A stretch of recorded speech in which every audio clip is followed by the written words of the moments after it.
Orion d'Artémis 2 est arrivé dans la sphère d'influence lunaire, endroit où l'attraction gravitationnelle de la Lune prend le dessus sur celle de la Terre. Les 4 astronautes se rapprochent du point culminant de leur voyage de 10 jours dans l'espace. Bonsoir Charles Bouchin. Bonsoir Pierre, bonsoir à tous. Dans moins de 2 heures maintenant, ils débuteront le survol de la Lune, une première depuis 1972.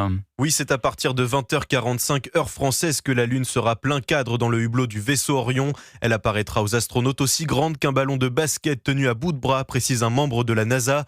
Lors de ce tour complet de la Lune qui devrait durer 7 heures, les 4 astronautes iront au maximum à 406 000 km de la Terre, une distance à laquelle l'être humain n'est encore jamais allé. Un vol qui sera retransmis en direct, mais pendant 40 minutes, les communications entre le vaisseau et les techniciens de la NASA sur Terre seront coupées, explique Patrick Michel, astrophysicien et directeur de recherche au CNRS. La Lune va éclipser la Terre et donc on ne pourra plus communiquer avec la sonde d'Artémis. Ça veut dire qu'ils vont être en blackout, voués à eux-mêmes dans le vide interplanétaire pour continuer à observer et ensuite reprendre la communication quand ils auront passé le stade de l'éclipse de la Lune. Munis de leur appareil photo et de leur carnet de notes, les 4 astronautes devront alors observer les formations géologiques de la Lune, de quoi ensuite déterminer de potentiels sites d'alunissage pour de futures missions et à terme pérenniser une présence humaine sur la Lune. Charles Bouchin, merci.